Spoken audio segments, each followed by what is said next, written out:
Je vais vous montrer une variante de l'impression, puisque sur le principe, on avait vu qu'on pouvait faire un clic bouton droit et imprimer une feuille. Donc directement, on retrouve notre présentation et ensuite, vous l'avez vu, on imprime en cliquant sur OK. On passe vers la PDF. On va quand même le réaliser pour voir un petit peu le principe. Et vous voyez que du coup, je vais pouvoir imprimer mon document en PDF via ici une imprimante virtuelle qui est PDF Creator. Donc ça, c'est une première méthode.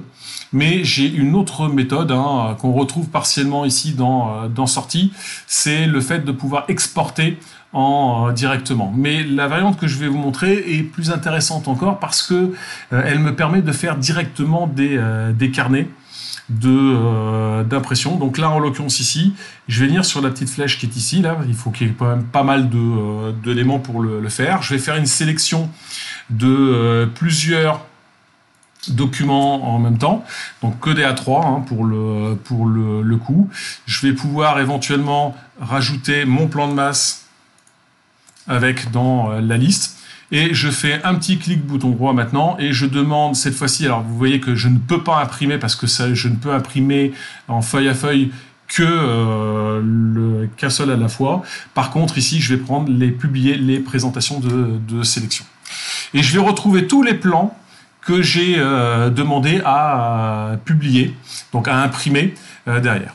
Je vais pouvoir éventuellement faire une petite sauvegarde de ces documents pour pouvoir le réutiliser, c'est-à-dire que la prochaine fois, je pourrais ouvrir un fichier et récupérer cette liste pour pouvoir réimprimer parce que j'ai fait quelques modifications sur le dessin. Je vais pouvoir aussi choisir le format d'exportation, par exemple les DWF, en fait, ce sont des formats que l'on utilise, enfin que Autodesk a développé pour Internet.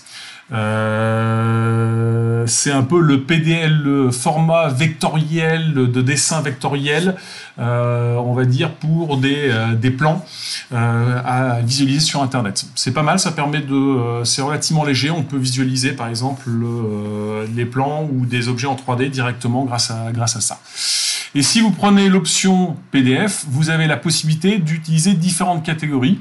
Et moi, ce que j'aime bien utiliser, c'est utiliser plutôt DWG to PDF. Alors pourquoi? Parce que AutoCAD PDF, c'est l'équivalent de PDF Creator, ça vous fait une image. Alors que si j'utilise DWG to PDF, ça me permet de créer un document vectoriel avec la particularité qu'il garde la notion de calque que je vais pouvoir sélectionner, c'est-à-dire que comme ça me permettra d'éliminer certains éléments, comme la cotation par exemple, si je veux faire un aménagement ou autre, sur les versions papier que je veux imprimer. Donc c'est plutôt celle-ci que j'utilise la plupart du temps. Je vais lui demander de le faire en arrière-plan parce que ça vous permettra comme ça de pouvoir travailler en parallèle. On peut rajouter une bannière, document d'essai par exemple, ou provisoire, ou date due qui barrera votre document. C'est un peu comme top secret sur le tampon top secret sur les documents que vous allez faire. Il va falloir passer dans les options de publication pour le faire dans ces cas-là. Je lance publier et c'est parti. Donc là, je vais le mettre dans un fichier. Donc je vais le mettre ici sur mon bureau pour le retrouver plus facilement. Donc je vais sélectionner. Il va donc ici, je vais rajouter ici que c'est le bâtiment B spécifiquement. Et je sélectionne, c'est parti, il est parti en impression. Donc sur cette version, vous avez en bas à droite une petite imprimante qui est en train de s'afficher et qui m'indique que les documents sont en train d'être préparés. Je vous préviens, c'est relativement long, donc ce que je vais faire, c'est que je vais mettre en suspens la vidéo et on se retrouve pour ouvrir le fichier PDF dans la foulée.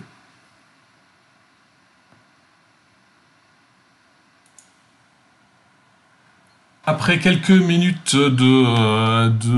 d'impression, parce que c'est toujours un petit peu plus long que d'imprimer une seule feuille, surtout si c'est juste une image, globalement. J'ai récupéré mon fichier et je l'ai ouvert avec le logiciel Adobe Acrobat. Alors attention, tous les logiciels ne vous permettront pas de le faire, de pouvoir justement gérer les calques qui sont sur le côté. Donc vous avez la liste de tous les calques qui est affiché puisque je me suis configuré pour pouvoir le faire, et vous avez donc ici les différents calques, les différentes feuilles à votre disposition, et les calques ou couches qui ont été réalisés. Donc là, en l'occurrence, vous voyez, je peux slalomer ici entre mes différents plans. Et la particularité, donc on va peut-être prendre par exemple ici les cotations. Je vais pouvoir éventuellement supprimer les cotations sur mon plan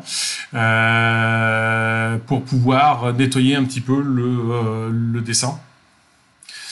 Donc ça permet comme ça de pouvoir éventuellement imprimer avec une partie